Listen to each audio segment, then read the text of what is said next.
Hello friends, my name is Marines and I am entering into my end of the year sort of reflective phase. I really love new beginnings and goal setting and things of that nature. I'm very motivated by those sorts of things, but I've also been trying to break out of that a little bit because I can also limit myself and think like, well, no, I can't start until a certain time, right? Until the beginning of the year or whatnot. And I really just need to begin things when I feel motivated to. I am somebody who is very internally motivated. I don't do well with external sources of motivation. I need to feel it. And so I've been thinking a lot about balancing out my content more and making more YouTube videos. For the last year and a half or so, or maybe even more, I've been focusing more on TikTok. And really, truly, the motivating factor there has been just a generally very hectic year with work and like not a super great mental health year and a very messy reading year. I haven't been tracking my reading over the last year. I've just been picking things up and setting them aside as I feel like it. And I haven't been very good about sort of coming directly anywhere, even on Goodreads, and like tracking my thoughts after I've read things, which is not super useful for content creation, but also like because I've been in sort of that mental state, the time that it takes and the effort that it takes to make a 20 to 30 minute YouTube video is very, very different than the time it takes and the effort that it takes to make like a 60-second TikTok. And so I love making things generally. I always have an outlet, but it felt like TikTok was the outlet that best fit sort of my mental health and my mental state at that time. All of this is just to say that I've just been like craving longer form content again and the space in YouTube, and like I said, a little bit more balance in where I'm creating things. I've like tried all of the platforms. I started off like in my content creation in personal blogging, and then I moved to Snark Squad, which is also blogging but like entertainment blogging, and then I was on YouTube, I had a Tumblr, I was on Book Twitter, I'm on TikTok. Like I love starting projects. I love making things across different platforms, but I just really want to find the balance and the consistency and really work out like where I want to put, like where everything fits, right? Like where I go to put this kind of content and this kind of content. I don't know that I'll ever work that out, but all of those thoughts to say, hello. I have been really inconsistent making things this year on YouTube. I've made a handful of videos. Usually when I read a book so bad that I just kind of want to talk about it and break it down is when I've come back over here. Yes, I'm looking forward to trying to get back into the habit of making YouTube videos. That's the other thing, is that once I fall out of the habit, it becomes really daunting to get back in. I have a lot of task anxiety, which is one of the ways that my anxiety just kind of shows up. And so I build it up in my head like it's going to take so long that I start to dread the entire process of recording and editing and all of that. So I just like need to get back in the flow of it to be like, oh no, I know how to do this. It's not that bad. So that's why I figured I would start with a chatty video to let you guys know like where I've been and why that break happened. But I also have like a lot of reflections on being on TikTok for the last year and a half or whatnot, and just unexpectedly like growing there in a way that I never have on YouTube or whatnot. And I think that it is incredibly interesting to me because there are things about the YouTube community that I miss a lot. I feel like I have been able to cultivate an audience on YouTube that I got to know a lot better. Like some of my best friends now are people that I met through YouTube, and there's a sort of consistency with an audience on YouTube that you just don't get a lot of on TikTok. Like on TikTok, I feel like I don't really have a sense of who's even watching me, and there are people who repeat comment and whatnot. I'm not saying that there's like none of that, but it doesn't feel as tangible as it does on YouTube. The thing is that like algorithms in general tend to be like racist, right? We know about sort of like the uphill battle that any creators of color face in terms of like making content and getting it out there. And that is true also for TikTok and YouTube, like, right? Both of those algorithms we know do not favor creators of color. But the thing about TikTok is that their discoverability is like greater. And so like there's just a greater chance for my stuff to even be seen than there is on YouTube. And I felt very like, apart from the effort stuff, which was the number one reason that I went over to TikTok, like the number two was like, it felt like, oh, okay, not only is like the effort like different there, but I'm putting in effort still and it's getting rewarded in some way. And I know that's going to sound to people like I only do this for the views, and I certainly don't. There are a lot of reasons that I make things. Like I said, I love having a creative outlet. I think the most important thing to me, like above views, is community and being able to talk to people and like have this community and a sense of community. But that goes along with like discoverability and views as well. And a lot of times people use that like you're only doing it for the views to sort of like belittle what content creators are trying to do, or I don't know, some sort of like accusatory thing. And I just think it's very, very weird. I am not doing it for the views. Like it's not the only thing that matters to me. And I'm certainly not here to get rich or famous. If I wanted to just get rich or famous, I would pick something different to do than books. It's like a hobby that like, this is a lot of effort for a hobby that I would just be doing because I want views. Like that I don't think is like clearly not the case. This is something I love to do, but I do it and I make stuff and I put it online. And anytime you're making stuff and putting it before an audience, there's a measure of wanting that stuff to be seen. And that is true, I think, for every content creator. If we didn't want anyone to see it, we would keep it to ourselves. We would journal. We would, talk to our moms about it, and that would be our audience of one. But the fact that people put things online means that they want others to be able to view it. And so like the frustration of like putting all of this effort into a YouTube video that like not only can people not discover, but then I feel like not even the people who want to see my stuff would even see, and then I would like upload and lose followers immediately. It just became such a cycle of like being bummed out by YouTube, and TikTok was like the shiny new thing. And I was like, come over here. I felt for it. Like I said, TikTok has a lot of good things. It has a lot of bad things. It still suffers from all of the maladies of like bookish spaces in general and of social media spaces in general. There are things that are unique to TikTok and its format, but there are also like overarching things about social media that are also true for TikTok, like racist algorithms or whatnot. And a lot of like bookish spaces things are also true in TikTok and in Book Talk. The other thing about being on TikTok and sort of growing over there has been like being, I don't know, just more exposed. Just having to field like a lot more comments and a lot more views, and that discoverability thing is like a double-edged sword of like, cool, more people can find me, but also more people can find me.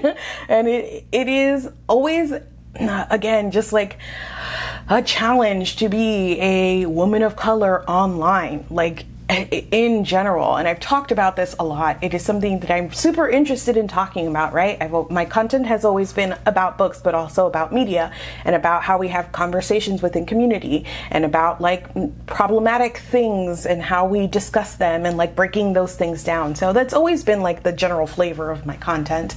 And so I've talked before about like the challenge of being a woman of color, like making things online. And that has certainly been like the whole experience over the last year and a half, like that has been part of it. And just kind of seeing, I want to phrase this in the correct way, because certainly I am not for everybody, and like my content doesn't have to be for everybody, and that's fine with me. And so I don't want to make it seem like I'm saying if you don't like me, you're racist, because that's not what I'm saying, despite the fact that like part of making things online and being online is like people interpreting what you do in like the worst possible way, right? And like this tendency to just interpret you as a person and your motivations in sort of like the worst possible way. So that's not what I'm saying, but I am saying that as a woman of color, I have certainly been fighting like my entire life against certain like microaggressions and racisms, right? And so I've always really had to deal with people like interpreting everything that I do more aggressively than it is or is meant. Like it doesn't matter how much I am giggling through a video, right? Because I always approach sort of breakdowns of books and things with a lens of humor. That's what Snark Squad is. That's the way that we've always, or that I've always sort of thought about how we can like break down sort of work and like use a vehicle to make it more accessible to people and like to entertain also is like to do that through humor. So it doesn't matter like how much I'm laughing through a video. It doesn't matter if I am serious about something that like racism or something I'm really like passionate about. People will always interpret that as aggressive. And the amount of just like having to modulate my tone and then like, I don't know, but the thing is that it doesn't matter. It doesn't matter how even I feel like I'm being. It doesn't matter how I respond. It doesn't matter if I approach like, you know, logically, I think in terms of like, okay, like here are my reasons why I didn't like this thing. It doesn't matter if I approach that way or just like with questions like, okay, help me understand. Do you think this? Do you think this? Do you think this? No, there's no like method that I have found for approaching a conversation that completely kind of removes that interpretation as me as sort of like angry or aggressive or things like that. And that has been such a challenge for me over this last year. I think because it has been like, I don't know, this has highlighted how this has been a work of like my lifetime of like coming up against this or whatnot. And the thing is that I'm like not completely unself-aware. I know that I am very opinionated, right? And that's what people are brushing up against, is that I'm a brown woman with strong opinions. I'm an opinionated person. I'm a passionate person. The things that I enjoy talking about, I enjoy talking about, and I do it. I enjoy doing that online, right? This is not me like boo-hooing and not like realizing that I'm also doing this to myself because I'm putting things online. Like I said, I get a lot out of doing these things, but it's just been, this has been the challenge over the last year and a half for me. It's kind of coming up against those interpretations of me that are also like microaggressions that I've had to deal with. It's just absolutely been wild. The other thing I've been coming up a lot against, especially over on TikTok, is people just like, well, you know, I'm only negative or I only talk badly about things or whatnot. And like no recognition of the fact that that is the content that people, like those people who are complaining, are engaging with. Like, again, I'm like all over the place in terms of platforms. I make all kinds of videos on TikTok and when I was here on YouTube as well, like positive reviews, negative reviews, discussions and things like that. So I've always had like really mixed content, but for some reason people only want to engage with the negative stuff, and that's the stuff that does become more popular for sure. That is like consistently the stuff that goes viral, if it ever does, or even on like Twitter and stuff, the threads that take off or whatnot are usually like more negative or thready or like, you know, discussion of like things that are happening within the community. And then so people are like, well, that's all you do. That's all you're seeing and that's all you're interacting with. I don't know what else to tell you.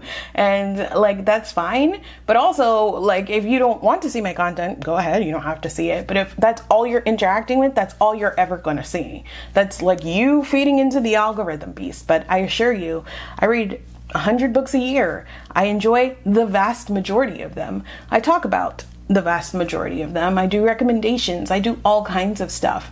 I also love tearing apart a book, and I'm not going to apologize for that. I'm not going to like, you know, step away from like doing the content that I like to do, which is critical, which is breakdowns, which is snarky. Like I love that stuff as well. The wildest thing over on TikTok is that when you enter into book talk, right? Like the top level content that you get is you know, very like Colleen Hoover, Sarah J. Maas, all of the book talk sort of like tropes that you hear about are like the things that you get when you just like go into book talk like first, but after you curate your feed, right, like it changes.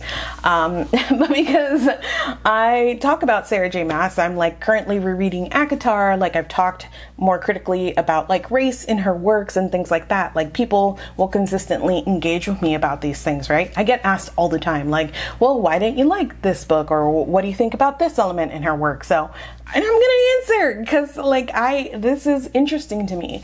But again, starting off with Snark Squad, like part of the work that we do there is taking things that are really, really popular and breaking them down, right? Because these are things that ultimately, even though I'm talking about it and, you know, a small group of people are talking about, they're popularity and sort of the endorsement of it and the praise of it like far outweighs the critical engagement of it. The fact that there's like a Twilight renaissance on Book Talk on TikTok was absolutely wild to me. Like I thought I was done talking about that series. But the fact, you know, like I'll talk about it and people are like, how is Twilight racist? I'm like, pull up a chair. Let me tell you. So yeah. Being in a space where like those conversations are just happening has been really interesting. Book Talk in a lot of ways is still a nascent book community, so all of the conversations that we were having in BookTube circa like 2012 are just kind of coming over to Book Talk. I mean, it's a little older now, so these conversations are actually happening now in their second and third iterations, but they're still not super widespread.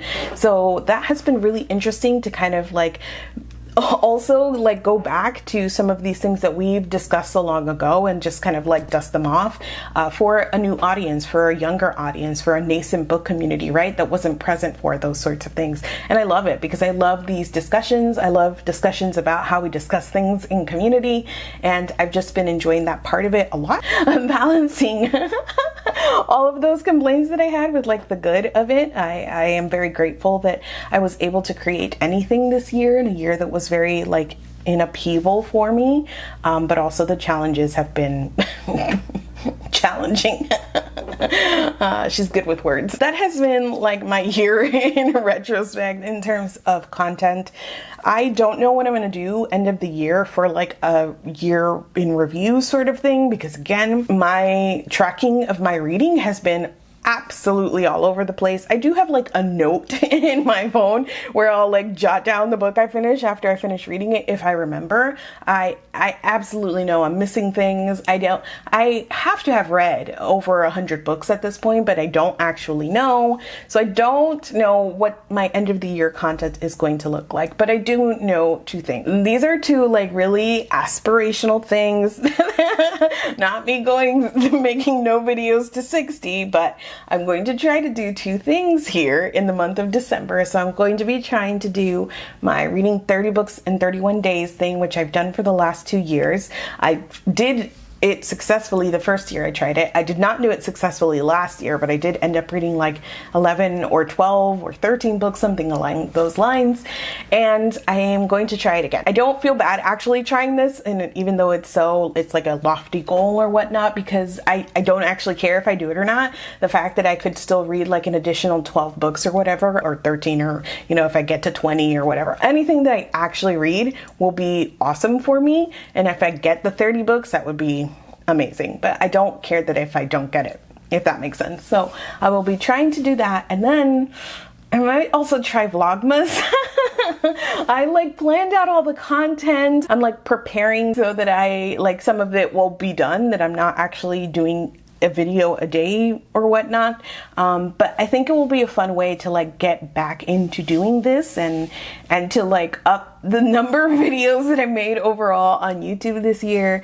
And they're all really good video ideas, if I do say so myself, but because I haven't made things all year, like I've got like this like long list of things that I would love to discuss. So they feel like meaty, weighty sort of video ideas where it would feel like worth it for you guys to watch me once a day. But yeah, those are the two things I'm gonna like try. I'm going to attempt in December. I do have a couple other videos like pre-Vlogmas that I think you will see here soon. One is about Babel and talking a little bit about my experience of the book, but also discussing sort of like when you have a reading experience where there's like a big gap between the intent versus the impact, and like knowing intellectually what the book is trying to do, but then like it didn't hit you in sort of your experience and your feelings the way that the author maybe wanted, and like how I've been thinking a lot about that because of my experience with Babel, which I appreciated the project of, but I don't think was fully successful. So that's one that I'm working on. And then I want to catch you guys up with some of the things that I have read that I did note, because there have been a handful of good ones. There have been a lot of bad ones. I have had some flops this year, and they're like things that I, not like hate reads where I was like, I'm going to read this because I know it's bad and it's popular and I want to break it down, but things I genuinely wanted to enjoy and did not for whatever reason. So catch you guys up on what I've been reading a little bit, and the Babel discussion, and then Vlogmas. Can she do it? Will this video just be up? And then the next one will be like in a year and it's like, hey guys. No, hopefully not. Thank you so much for watching this video, and I will see you guys soon.